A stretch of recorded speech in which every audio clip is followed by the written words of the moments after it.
Okay, well, welcome to our interview of Ellen Morfei. Did I pronounce your name right?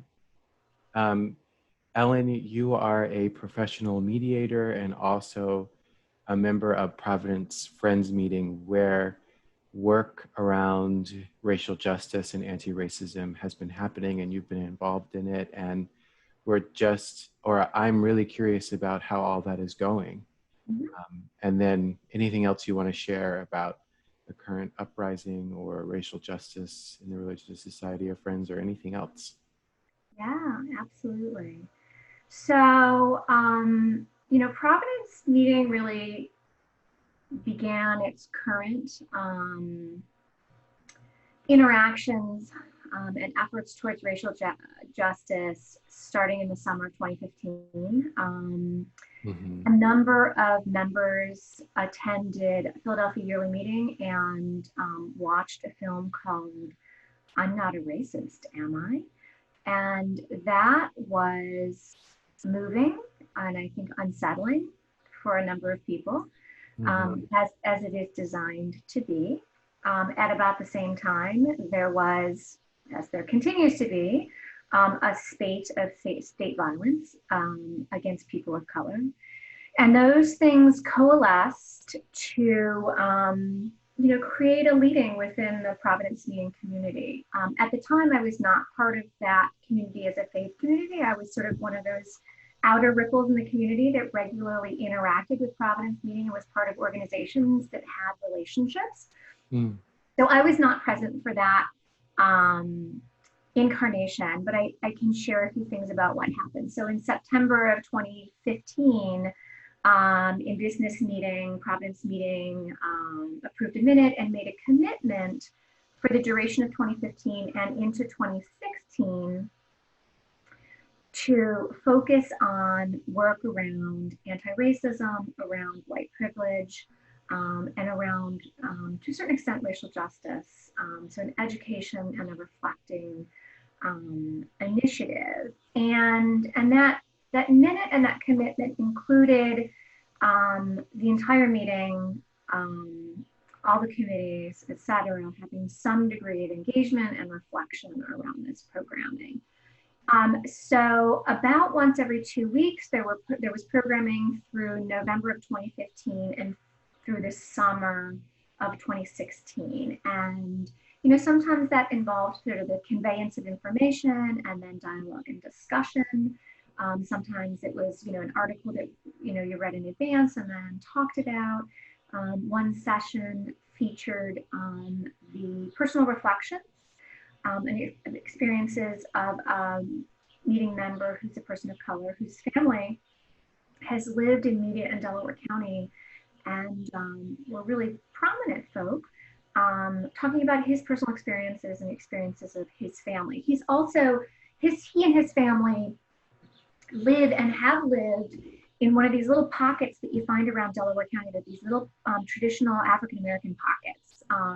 And some of them continue as predominantly African American. Many of them are experiencing some degree of gentrification. So, he has that component of Mm. experience and is a bit of a history and genealogy buff. So, really a combination of readings and personal discussions and reflections and discussion, personal reflections and experiences both from white members and from members of color about their experiences navigating the same world in different ways. So that continued through the summer of 2016.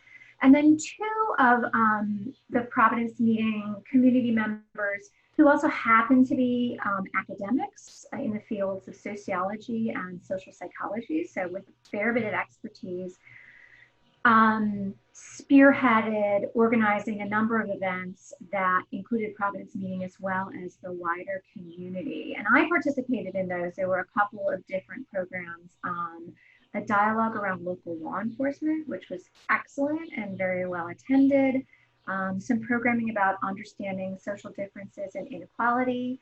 So it was a very productive program, both for Providence Meeting and sort of the next ripples of community where they're connected. But at the end of that time, the racial justice group, which had formed as part of these things that I'm talking to you about and had been a subgroup of our Peace and Justice Committee. That racial justice group stopped doing any programming for themselves or others and began a period of discernment and reflection about what to do next and what to do with what they'd learned during that time. So during that period of reflection is when I started attending meeting for worship and being engaged with the community in a more traditional faith and worship way, not just as an extended community member. And that period of reflection that went on for quite some time. Now, I don't have dates on this. I'm working from memory now instead of somebody's great notes. At some point during that period of reflection and discernment, they actually asked me to help facilitate a conversation to make some decisions about the path to pursue. And in that reflection, we made a couple decisions about paths to pursue, one of which continues to be sort of a lower level but ongoing exercise in establishing relationships with some of the faith communities of color that are close to Providence meeting. You know, and I talked about those pockets, those African American pockets. There's two churches a half block apart in one of those two pockets, as well as a UAME and an AME church. And then also about 2 blocks, maybe a block and a half from Providence meeting is a Baptist church that continue to have, I was gonna say vibrant congregations, maybe varying degrees of vibrancy, but definitely important African-American congregations. And we've been working on and building and establishing and having ongoing relationships with those groups.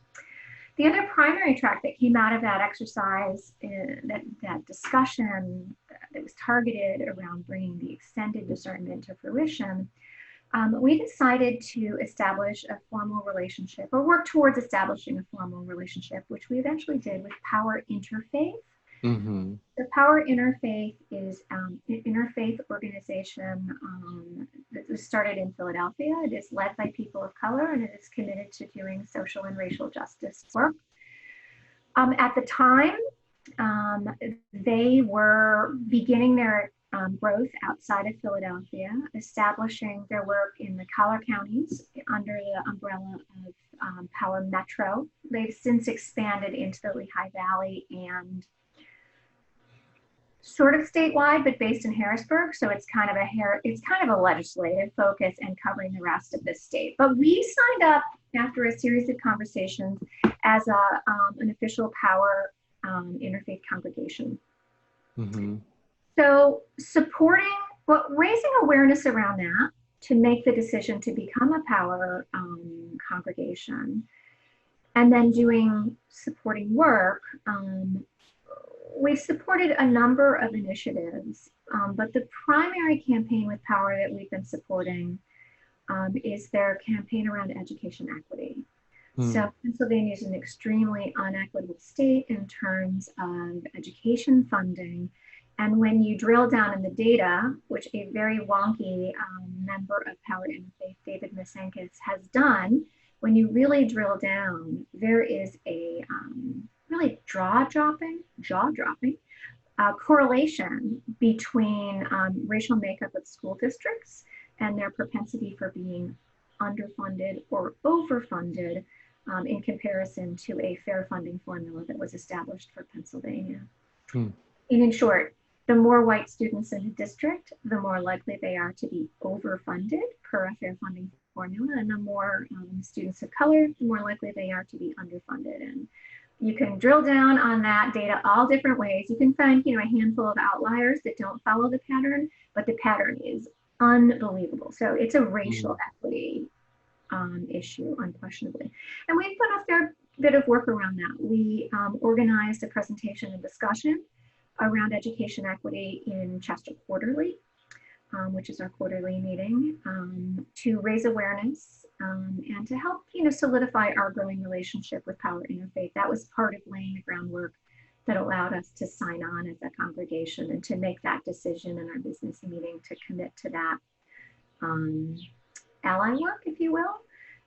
We presented similar material. We have periodic events called Courageous Conversations. They've been initiatives from our Peace and Social Justice Committee for a very long time.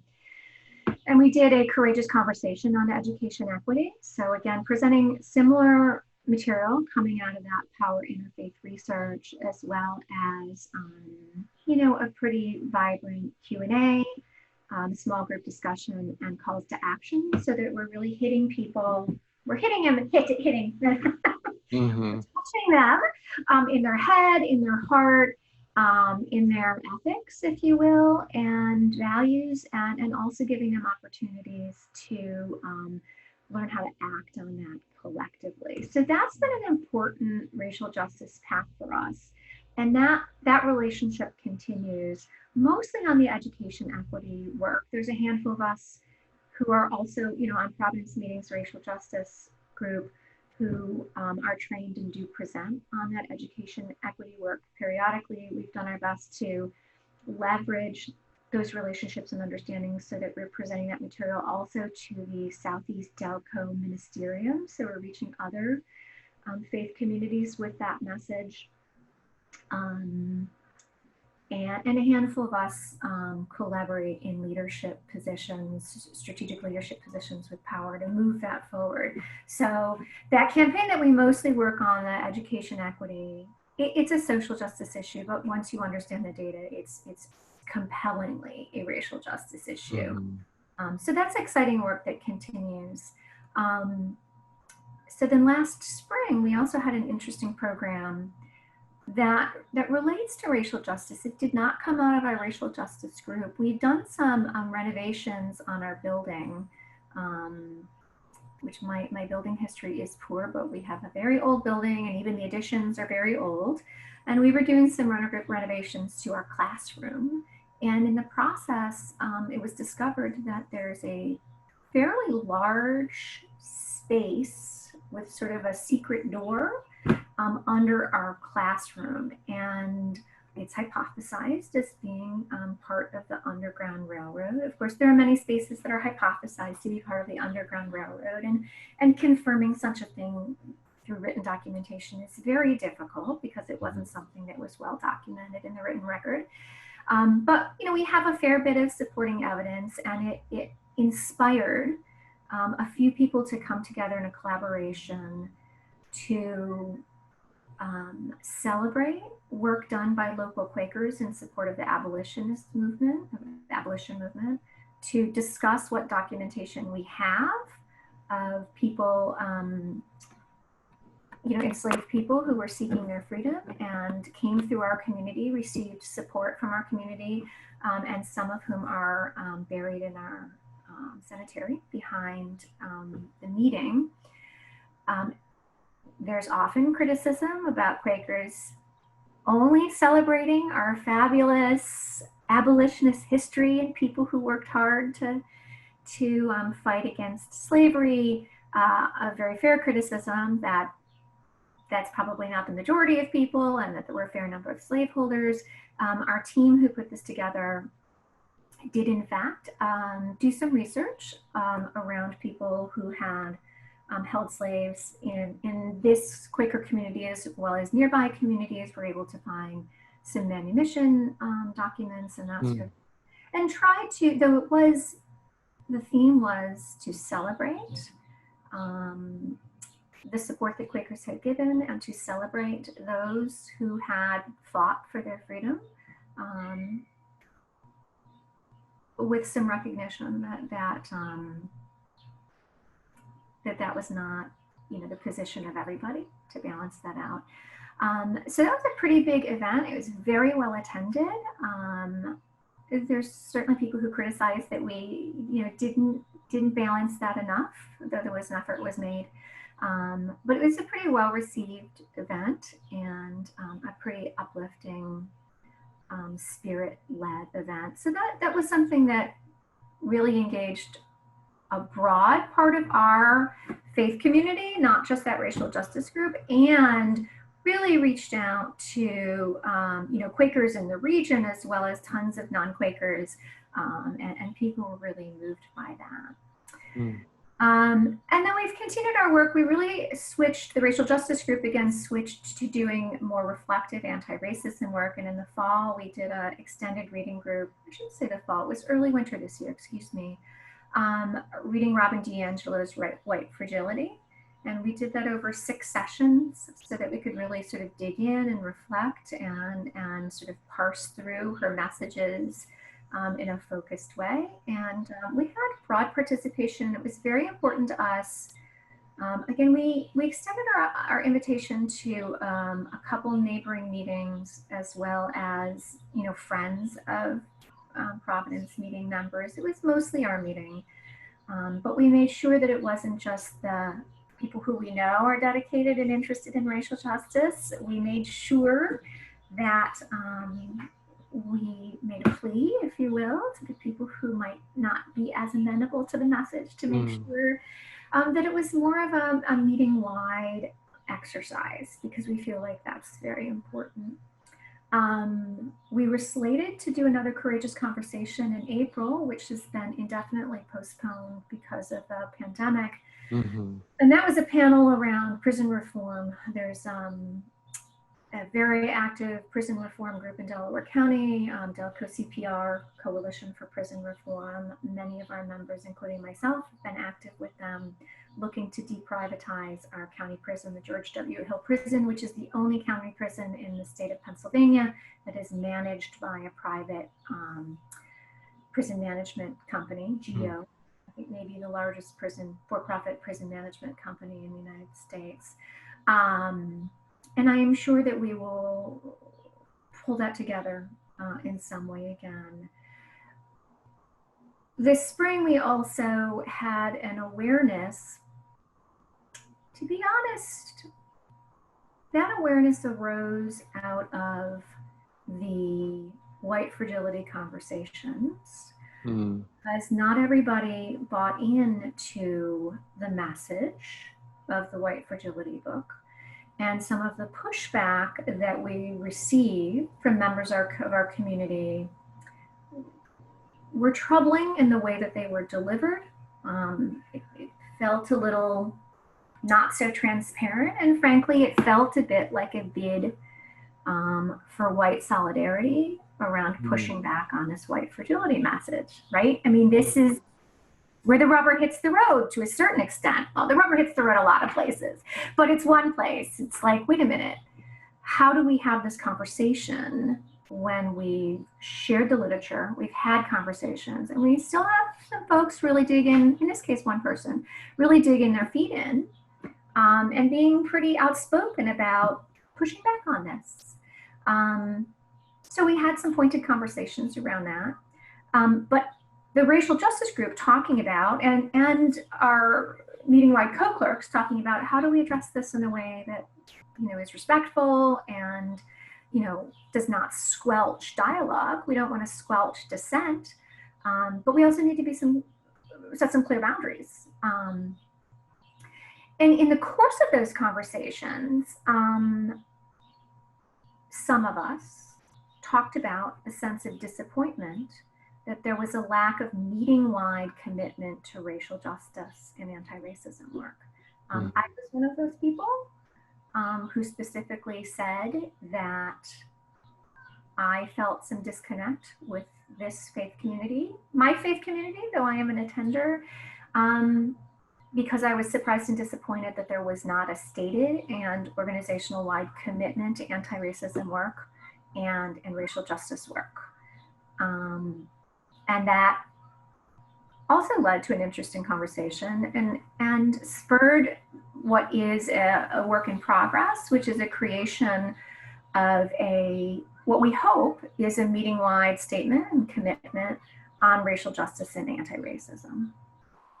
And that is in its final draft phase, and we'll be pushing it out to meeting-wide feedback in late July and early August, and presenting that to our meeting in early September. And the intention is to create a call for action and reflection and accountability for individuals as well as the organization as a whole, including committees and that sort of thing. And some of our group conversations in this group has made me think about some additional ways to think about accountability. I'm not sure whether I'll be taking those learnings and pushing a few more revisions. I do think it's important that we look at these things as dynamic and living documents as well as living commitments. So how those learnings get incorporated in is open to engagement. But that's really been sort of the recent historical bit around Providence Meeting's commitment to racial justice. So really a percolation up in 2015, in late 2015, mid to late 2015. A little bit of a diminution for a period of discernment, and then some more engagement in the last, I'm going to say around 2 years. I appreciate and value, and I think it's important that we are simultaneously working on the tracks of racial justice, action-oriented change, as well as working on the more reflective piece of anti-racism. And I would really say sort of bridging those pieces is sort of continuing to examine our sort of governance and action and whether this work is woven into the fabric of how we operate as a faith community. So I feel like this is helpful in sort of all those pieces going forward. Now you asked me about the latest happenings, which is really, I think, if I can generalize, for white America, has been an awakening in the way that the unlimited number of similar events didn't seem to be an awakening, but we seem to have an awakening which is different from what we may have had previously. And that is spurring a lot of activism. It honestly has not created any significant shifts in what we're doing in Providence Meeting. I think that we had work underway. Most of us who are doing racial justice work are doing it within the context of Providence Meeting and the racial justice group, as well as out in the world. So I, for instance, am doing some work on police accountability in Delaware County. I'm going to present at Chester Quarterly on Sunday. Extended the invitation to the racial justice group. So it's like overlapping circles of individuals working within the racial justice group, within Meeting, and within our community. We've got a few others of us who are working on getting that power interfaith, education equity, racial justice messaging out again, as we have a groundswell in our community of interest in police accountability and racial justice. And I, for one, feel like if you're going to do work in Pennsylvania around racial justice and equity, you must understand education funding in Pennsylvania, because it's unique from other states. It is egregious, and you got to at least be informed if you're going to be working on the local level in any way whatsoever. So there hasn't been new activity coalescing specifically in Providence Meeting related to that, because it's aligned with the path that we've been on for a while. And we feel like our path is consistent to the response that is needed, because I'm not sure the response is different now than it was previously. But we sort of have tentacles out and then ideally back in to the broader community doing racial justice work and racism work as well. That's so perfect. I feel like that's how we all need to be, like deriving spiritual resources from our faith community, but then also reaching and working beyond as well. That's so cool. Yeah, so Providence Meeting is in the heart of Delco, which is a real, mixed bag culturally and politically. But we're seated in Media, which is the county seat, but it's also, I think, a little bit more of a politically aware, more civically engaged, more liberal than a lot of the county. And there's a lot of community organizations. So that, I think, really helps us be engaged in our community. And then, once you got that first ripple going, it's a little more natural and organic to connect to those next few ripples. So yeah, I think we're doing that pretty well. And that's one thing I think that creates some potential for something different with Providence Meeting is just there's so much more outside of meeting to potentially connect to, Mm-hmm. to be part of, to help influence positive change and influence awareness. So how do we connect there while we continue doing the work specific to meeting? Mm-hmm. Yeah. And I think that's what could be cool about as the yearly meeting leans into its yearly meeting wide witness on addressing racism. I think the service that the yearly meeting can do in working with local Quaker communities, like monthly meetings and quarterly meetings, is to help them do that kind of networking where it's desired. So, Yeah, where it's desired. I mean, I think that, you don't want to be too insular, but if you haven't done your homework, mm-hmm, I don't think it's time to move out of it, out into mm-hmm, the community, right? Unless the community can help you do your homework. mm-hmm, mm-hmm, yeah.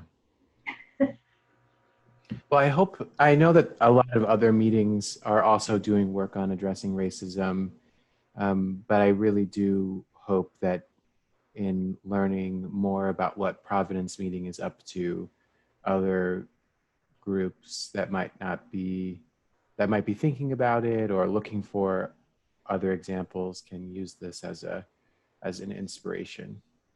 I think we've been thoughtful about it, and I think we've done some good work, and I think and hope that we've really just only begun that work. Um, you have to continue to reflect and dig in, but also, you know, we call it doing the work, but also make sure that it's joyful and we celebrate what we've learned. Mm-hmm. But keep pushing too. Keep pushing too in a loving way, in spirit. Mm-hmm. Okay, well, um, I want to check and see if there was anything else on your heart before we wrap up this interview. I mean, I think that little caveat that I just added about thinking about it as continuing to do the work and doing the work, it is hard to re-examine your understandings, re-examine your experiences, the lessons you've learned, and frankly, your actions and the experiences, around you. It's sort of deconstructing your sense of self in some ways. I mean, this is why white people are fragile. Hmm. And it's hard work. And like I said, we talk about it as the work. There's also a lot of criticism around it, right? I mentioned the fact that we did a 6-week study on a 6-week series of discussions on Robin DiAngelo's white fragility. Right now, there's a lot of criticism, like, why are you using DiAngelo? Like, why are you being led by white writers? You should be, listening to the voices of activists of color and writers of color, and that shouldn't be your first book. Of course, for some of us, it was a first book, for some it wasn't. There's a lot of messages of like, you're doing it wrong. I guess what's on my heart is that to make sure to take joy in the victories, to make joy in the growing connections, to honor. I really think it's sacred when people are vulnerable with each other. So to honor that you've given a sacred gift to the people in your community by sharing your vulnerability in your learning process, to honor that they've given you a sacred gift and sharing those things, and that we do want to hold ourselves accountable and do better and do more, but to also be kind to each other and ourselves. You hear those messages that you're not doing it right, and I kind of prefer to think of it as there's many paths, and I need to keep walking, and we need to keep walking. Mm-hmm. So I think that's really sort of on my heart, to acknowledge that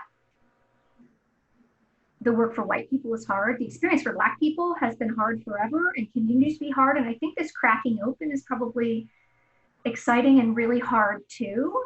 And and just recognize that hardness, the sacredness, the vulnerability, but make sure to also find joy and appreciation in it to the extent that you can as an individual and that you can as a community. Mm-hmm. Amen. Amen.